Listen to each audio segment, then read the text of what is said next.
Hi, everybody. Hello, I'm Ryan. I'm Bethany. And we are Ryan and Bethany Board Game Reviews. And today we have a list for you. We're gonna be counting down the top 10 games that we are looking forward to coming out in September and October. Let me tell you, this was a really hard list. There are so many amazing games coming out. Like this was actually really hard to limit it to the 10. We could have made like a top 70 games. We probably could have. I mean, there really were. There were just a ton of really awesome things coming out. But alas, we will only torture you for so long, and we'll be talking about 10 games each. And I think part of the reason why there's so many is this is the con season typically, in late summer. This is late summer, also going into early fall. And because of, things going on in the world, things have been pushed back a little bit into that fall realm. So maybe the Gen Con releases that would have happened previously are all happening in this 2-month period. Yeah. Which is why I'm theorizing why this was so chock full of those good games. All right. So as always, I'm going to start us off. I don't know why I said as always, because we just switched that up in the last review, last time that we did. But as normal. As traditionally. Yeah. So my number 10 is Zoom in Barcelona. Now, I actually played this last year, but it's finally being brought over to North America, so I'm super excited about that. This is published by CUCAFERA Games, but Blue Orange is the one that is bringing it to North America, and I am just so excited that you all will get a chance to play Zoom in Barcelona. All right, so my number 10, this is a game called Furnace. All right, now believe it or not, even though this game, from a mechanical standpoint, it sounds like to me like it'll be one of the games that I enjoy the most off of this list. From a thematic standpoint, in a description standpoint, it sounded the least interesting to me. Basically, you're 19th century capitalists, and you're manipulating the market and managing industrial empires. Cool. But, it probably is cool. It probably is going to be a lot of fun. I like those style of games. But the reason it's number 10 and not higher, even though I know I'm going to love the gameplay, is because it just kind of sounds like a game I've played before. But Furnace, I'm excited to see how their take on that same system, or that theme. I totally spilled water all over myself, so thanks for being here for that. So my number 9 is Lizard Wizard, and this is another one that I got a chance to play last year, and oh my gosh, I am just so excited. I'm just so excited about this game. I love the artwork.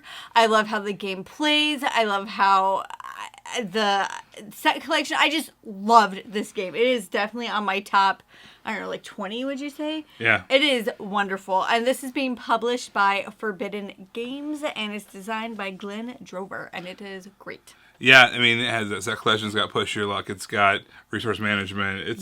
It's got it all, and it does it well. Yes. And it looks pretty, too. All right, so my number 9, this is Dune. Specifically, this is Dune, a game of conquest and diplomacy. This is the newest version of Dune. Dune's kind of been, since the 70s, existing in this game form and kind of evolving slowly with the times. I played the 19 edition recently, and honestly didn't have that great of a time playing it. It felt like it had some dated mechanisms, because it is a game from the 70s that was, changed to be sort of updated, but it still had some of those, the DNA of some of those older design mechanisms. It took a long time, and it was dry. So this game, this is now, instead of based off the books, this is based off of the new movie coming out. Yeah. So I think it's going to bring some new life into it, and also it promises to be a faster-paced, streamlined version of the classic Dune game. So therefore, the things that I had a problem with the 2019 edition might be resolved. Yeah. So even though I sort of not to play it, I'm going to give this one a shot. You liked what they were wanting to do. You just didn't like how they did it. Right. Yeah. So my number 8 is Winter Queen. And this is a game that I was drawn to solely based on the cover. I mean, the cover just looks gorgeous, and I really like it. And I like the woman on the cover. I both want to meet and I'm afraid of at the same time. Right? She just has that air about her. So you're trying that Narnian Ice Queen situation. So you're trying to get some type of patterns going on. You either place a crystal or you take a crystal, and you get coins from the queen, and then, if you win, you get to be her advisor. But just look up that box art, and it is amazing. It's not... I'll show you the box art. He will. I'm here for you. This is published by Crowd Games. The artist actually isn't listed, and the designer is... Gosh. Can Yuri. you write that at the bottom? No, I'm not going to do that. Oh. Maybe I'll do that. We'll see. But Yuri Zaravlizhov. There's no L in there. There's at least an L in there. There's an L. Yeah. It's the 17th letter. There is an L. Oh, gosh. Sorry, Yuri. Your game looks great. It does. All right. So my number 8, this is Last Message. Okay, so basically, a crime was committed. Someone died. Or not died, maybe. But the victim can't speak, but they can draw. So they didn't die. They got. It says that, like, the victim is unable to speak, but they can draw. Like, problem solved. Just like write down, it was him. Yeah. So what's happening is they are drawing information about their murderer, or not their murderer because they're still alive. Their would-be murderer. And we're professionals. But then whoever the bad guy is gets a chance to erase some of that drawing, so it's not a full message that everyone's going to be getting. So this basically, if the criminal's not identified by the end of the 4th round, the criminal wins the game. Otherwise, the detectives and the victim win the game. So it sounds intriguing. I like that little bit of deduction, that solving that riddle, but you only have a partial puzzle to work with. Yeah. So it's fun. So my number, whatever I'm on, 7 is Kingdomino Origins. Now here's the thing. Loved Kingdomino. It's like a perfect game in its streamlinedness. Queendomino, Dragomino, I really like that one. So I just kind of want to see what this one does. It's supposed to be really similar. It's just supposed to add a couple of different things and have like really nice components. So I'm excited, but also like a little wary. So that is Queendomino, and that is Blue Kingdomino Origins. What did I just say? You said this is Queendomino. Oh gosh, no, it's Kingdomino Origins. It's Blue Orange Games, and then it is designed by Bruno Cathala. Thank you. I went past it. Sorry. Yeah. All right. So my number 7. We've already talked about Glenn Drover once. We're going to talk about him again. This is Dungeon Party. I just wanted to have a really quick party. Sorry, I didn't mean to steal your thunder. No, it's great because that's what this game feels like to me. It's like a Dungeon Party. It's supposed to be a dungeon crawl kind of a scenario, but it's super fast. Plays 30 to 60 minutes. And it has these coasters, and these coasters represent the kind of the rooms / monsters that you'll be going through and fighting. That sounds fun. It sounds like a faster version of maybe some of the other dungeon crawls that you might have experienced before. But also, in the descriptions, it lists flicking as a mechanism. Now, there's no rulebook that I can find. There's no pictures of the flicking mechanisms. You're right, there are no pictures. There's just pictures of the coasters, and that's all that I can see. So there's some kind of flicking mechanism in here, and I think that sounds like a really cool way to play a dungeon crawl. But how does it work? I want to find out. I don't know. So that's why Dungeon Party, my number 7. I want to see what that flicking's about. So my number 6 is Magic Mountain, and actually, I was thinking about creating just a top 10 kids games that were coming out because there were so many amazing kids games. We still might. Coming out in the next couple of months. I was drooling over all of these. But Magic Mountain is a racing game, and it's this recessed board, and you're trying to get your guy down, and it's on these tracks, and there's these marbles. It's like elevated, like a ramp. Yeah. And so it's just it looks really simple. It looks really cute. It says it's ages 5 and up, so I think it would go great with our family. And I just think it looks adorable. This is published by Amigo, and it looks like the designers are Jen Peter Schillman and Bernhard Weber. Very cool. Yeah. I want to have marbles knock people down. Yeah. Look like a Fireball Island vibes coming from it. Yeah, but really simple. And of course, the Magic Mountain and it being right. Spooky themed. Not really, but I'm going to say it is. All right, so my number 6, this is NEOVILLE. What I like about this is you are building up a city, right? There's lots of games where you build up a city. What makes this one different is you are trying to combine what's happening in the world naturally. So there's trees growing up, there's ponds, there's all that stuff, that forest is happening.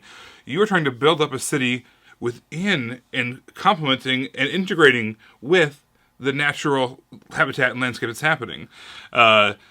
So it's a combination of human habitation and the natural world. So I don't know if maybe you're making tree houses, maybe you're making, engineering marvels using those components look awesome. Yeah.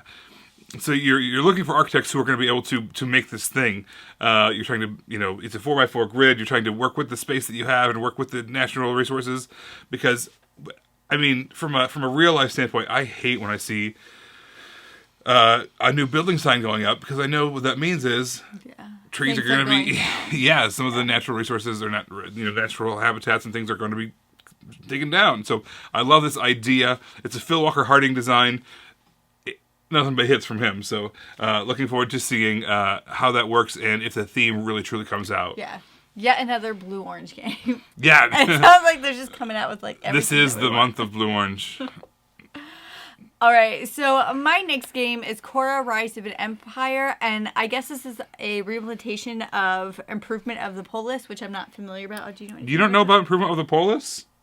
No, do you not either? And you're like, weird. I have no idea. I didn't think you did either. I was like, whatever. You have no idea what. I've never heard of this. In fact, I'm going to look it up. Oh you talk about it while I look this up. Okay, but I need this page to talk about it. Oh, it's fine. We'll get there. All right, I'll go back to yours. This is a game, and you have like a city-state in Greece, and you're trying to create it the best way that you can be. You want to create the best city-state, and obviously, you want to create the best. Go up a little bit.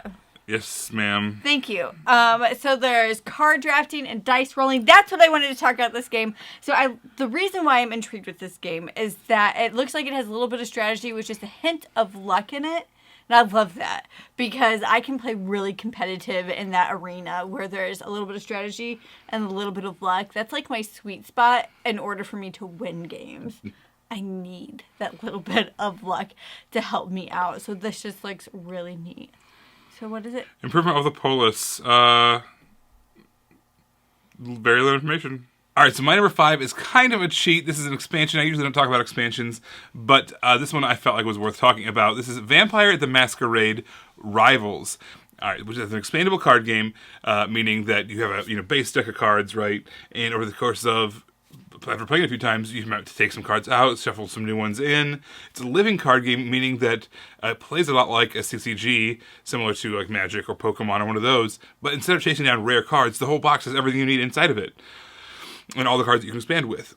But I felt like when we played it the first time around, there's only kind of a limited amount that you can kind of really modify and play with. Yeah. Having an expansion allows you to have even more stuff to modify, so you can have even more crazy decks. So this is an expansion called Vampire the Masquerade Rivals, The Wolf and the Rat. So this is just more cards to play with, adding to that system. This is from Dan Blanchett, Matt Hyra, published by Renegade Game Studios. And yeah, I just want to see what this adds. Just really trendy gangs of vampires duking it out. They are. They're so trendy. Apparently this adds in these 2 new clans, Gangrel and Nosferatu. There's an animalism built into that a little bit. But again, you can mix and match those with all the cards from the original base set, which gives your gameplay a whole lot more legs. Yep. All right, that was my number 5.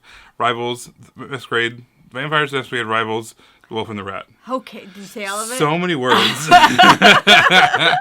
So my number 4 is Whirling Witchcraft. This is published by Aldrag Entertainment Group, AEG, and it's designed by Eric Anderson, Sudan. So this also, I know I'm saying cute and adorable a lot, but it's not my fault. They're pushing all these really cool, components and game pieces at me. I can't help it if I'm a sucker for that. So a part of the game, there's these cauldrons that you have, and you're brewing potions, and you're trying to brew the best potions, but I guess you can mess with other people's potions, and there's simultaneous action while you're brewing this. So I just really want to see how they do that. And of course, Whirling Witchcraft and the spookiness, the spooky season is upon us. More on that to come. Also, if you can The start... vampires will work on that too, actually. Yeah, and also, I just want to point out, for anybody who has set up Halloween decorations already, that is totally awesome. That means we can set up our Christmas decorations in November. Fair. Yeah. But not early November. Yeah, November 2nd. That's mid to late November. That's where I like to be. All right, so let's talk about my number 4. My number 4 is a game called Equinox. This is from Plan B Games, and it's designed by Reiner Knizia. So what's not to love there? This is... Oh my gosh. Yeah. You can get that as a print. The artwork is unbelievable. There's 2 versions of the game. There's the regular version, then there's also what they're calling the Golem Edition, and the Golem Edition looks exactly like the Century Spice Road, but the Golem Edition artwork, which is so cool. So that's one I would gravitate to. But the original one looks awesome as well. You're bidding on these legendary creatures, and it says help them survive to become legends. So they become like these legends of the forest, like these. I don't know. It's almost like you're becoming these storybook legend spirits. I don't know. There's a betting mechanism. It is it's a Knizia game, and I like that a lot. Sounds like it's gonna be streamlined, fast, and fun. This actually reminds me of a book. What's the book? The book is the third in a series. There's the Soul of the Fox, Soul of the Sword by Julie Kawagwa. I think that was her name. But the last book, there's like a creature like that in it. Big old crazy spirit deer. Yeah. It was a really brilliant young adult little fantasy trilogy. It was great.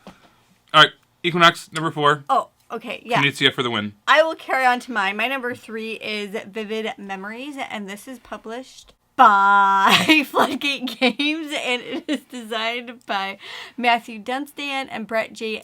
Gilbert. So the thing that attracted me the most to this was the theme of it. You are literally trying to pull memories, connect, fragments of childhood memories in order to create like these core memories or store main memories. I just really think that's interesting. So you're kind of like, you're drafting things and then you're creating a network through the cards that you're drafting to connect these memories. And I really like the idea of that. I just think that seems and sounds really cool. I want to see how they can take that idea and bring it to a game. Yeah. Like that just sounds really interesting.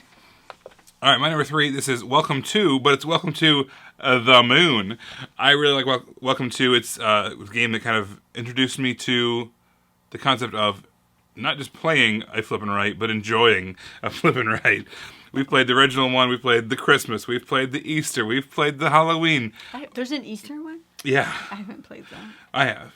Oh, maybe you weren't there on that one. I don't think I was. But anyways, there is the moon. This sounds so cool. So, all the holidays and space. In Las Vegas. Oh, yeah. So might as well. Makes sense. Yeah.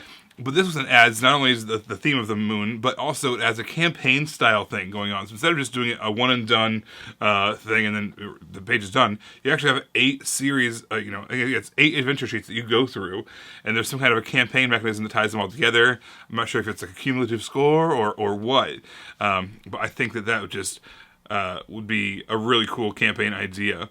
And, of course, other than the score sheets themselves, you're not destroying anything. So it's like you get a legacy vibe without having to rip up stuff, which hurts my soul. Yeah, it does. It's hard, man, when you play those legacy games and they tell you to tear stuff up. But once you get going, then you're okay. You can tear anything up after you get started. Yes, it says published by Blue Cocker Games, designed by Alex Allard and Benoit Turpin. Welcome to the Moon. Welcome to the moon. My number 2 is, Ryan's going to pronounce it for me. I'm going to call this ERIANTYS. Love it. Love it. It's as close as we're going to get. This is published by CRANIO Creations and designed by Leo Colovini. Yeah. I like it. So what I like about this is that it just has floating islands in it. You just could do the 2-finger thingy. It's fine. Whoop, whoop, whoop, whoop. Sounds like Zoidberg. Whoop, whoop, whoop, whoop. You don't even like that show. I don't even know what you're talking about. So let me know in the comments below if you know what I'm saying when I say that Ryan sounds like Zoidberg. I want to know and make sure that I am not alone. So anyway, this game that I can't pronounce sounds really cool. It's about these floating islands, and you're trying to get the majority of the influence in certain islands. And depending on how you play cards is when you can play on that island. And so I think you can all lose too. It seems really neat. Hand management and area majority with these floating little islands. Sounds fun. I like it. All right, so my number 2 is called Living Forest. All right, so basically you're using the powers of your animal guardians to protect the living forest. So I don't know whether there's deforestation going on or what exactly is going on, but you're having to protect the forest against something. We also had a fight to see whose list this is going to be on. We both liked it. Yeah, right on. But here's the thing: the line of this description that caught me off guard was, it says, "Be careful because some of the animals are lonely and others do not like to be mixed with other animals," which reminded me of that. Remember, there's like this weird old riddle where, like, I'm gonna get this wrong, but there's something like you will have a canoe on one side of the river, and you're trying to get across to the other side of the river. But you also have, like, I don't know the animals. Let's say an alligator, a goat, a pineapple. What the crap? And a platypus. I don't know what they are. But, like, if you leave the goat with the crocodile, he'll eat the goat. But if you leave the goat with the pineapple, he'll eat the pineapple. So you have to take certain things at certain times. Goat and the pineapple? What are you talking about? You can't leave the pineapple along with the goat or else they'll eat it. Or something. As our 4-year-old says, oh, crap. So I hope that's a cool mechanism working in there somewhere. You have to, like, keep, there's certain levels of the food chain separated or else they will eat each other. I hope that's somehow involved. That's what it sounds like. Some animals get lonely if you leave them alone. Other animals don't like to mix with other animals. I don't know how that's going to work out, but it reminds me of that weird riddle. If you know what that riddle is or if what that word puzzle is, put it in the comments below because I'm pretty sure it's not goats and pineapples and alligators. I'm sure there has. You listed another thing. I said platypus, but that was platypus! more. I guarantee that's not part of it. That's living forest. My number 2, because I hope there's pineapples and goats. Oh my gosh, that's not true. So my number 1 is literally a pop-up book. It is. It's called Wonder Book, and it's like a pop-up book. It's really cool. It is published by, what is it? DV GIOCHI? Yeah. And it is designed by Martino Chiacheria and Michelle Piccolini. I'm getting some Italian vibes here. Yeah. But, okay, so scroll up so I can talk about it. Not that far up. So I can't do anything right. That's not true. You do a lot of things right. So it's just like this pop-up book, right? And like it's an exploration game and you're fighting stuff, and I think there's going to be some type of like not like